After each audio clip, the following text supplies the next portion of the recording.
Well, it's been a few couple days. Tonight we're gonna go on something real special. We're going on past. We're still in the throne thing, but we're doing the four living creatures and the 24 elders. We're starting in on it now.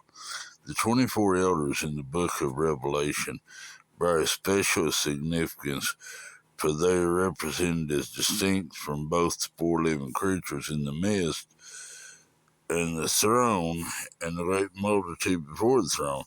These elders, a unique position described as round about the throne, yet upon thrones.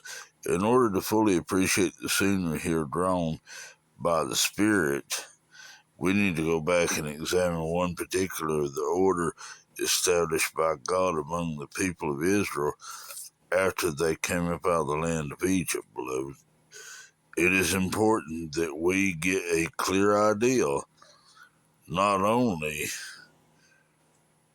of the structure of the tabernacle of Moses, but also the arrangement of both the people and the priesthood in relation to it. On page 2, okay, what do we see then?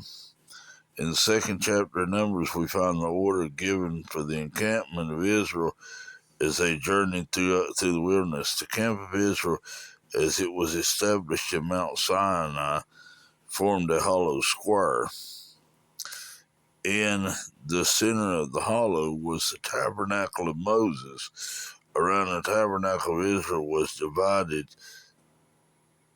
into four camps. One camp of three tribes on the east side, another camp of these on the south side, then another camp of three on the west side, and three tribes on the north side. There was to be one ensign for each camp of three tribes.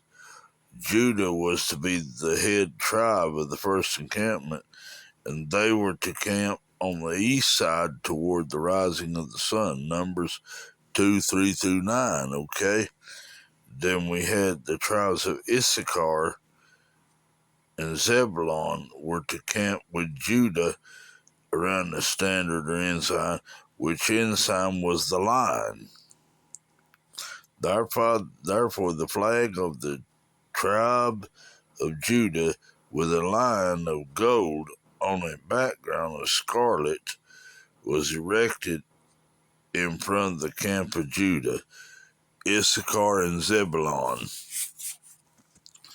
Okay, this was very significant. That I don't want to go to that right now, but we'll go into those details a little later on about those. I'll try to break those down. Next in order was the camp of Reuben on the south side, along with the tribes of Simeon and Gad. These three tribes were to camp around the ensign of Reuben, which was the man. On this flag, a man was represented against a background of gold. Now, the third camp was made up of the tribes of Manasseh and Benjamin, with Ephraim as the head tribe to camp on the west side of the tabernacle. That's going outward. So you had outward and you had inward. The inside of the tribe of Ephraim was the ox, which is that of a servant and that of the beast. The flag of Ephraim had a black ox with a background of gold, okay? That was also representing the sacrifice. The final camp was the camp of Dan, together with the tribes of Asher and Naphtali.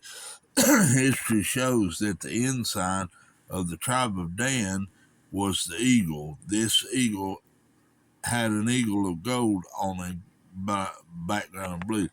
Notice these four living creatures. The one was the eagle, and notice in the one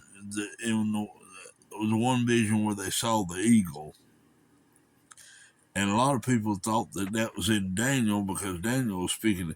Daniel was not speaking of Rome or all these Medes and all these other things. He was speaking of the tribes of, he was speaking of those tribes.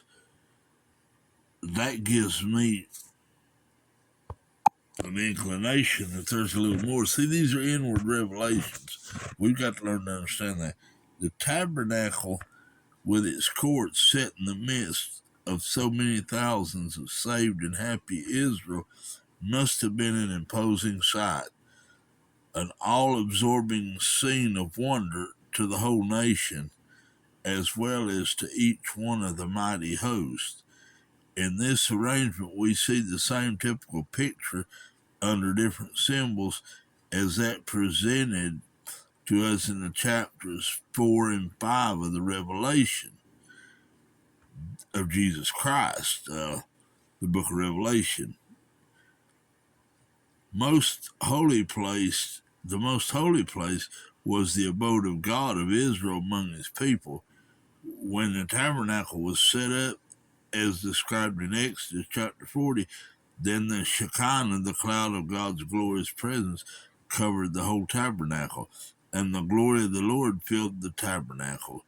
It is interesting to observe that while the cloud of God's glory rested upon the entire tabernacle complex, the glory of the Lord also filled the tabernacle, thus designating the most holy place as the dwelling place or the tabernacle of God.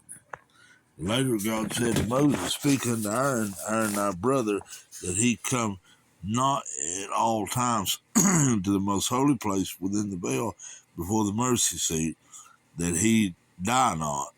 For I will appear in the cloud upon the mercy seat. Leviticus 16:2. Isaiah died.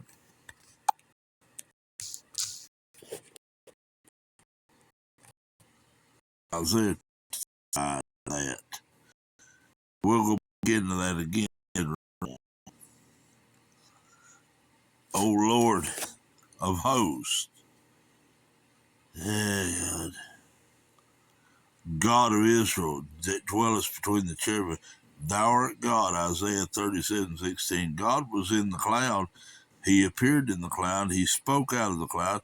He led Israel by the cloud, and in the cloud he dwelt in the most holy place over the ark with its mercy seat and throne of God's grace. The tabernacle, and especially the throne upon the ark, was in very fact God's throne amongst Israel, from which by his word and by his power he ruled over them.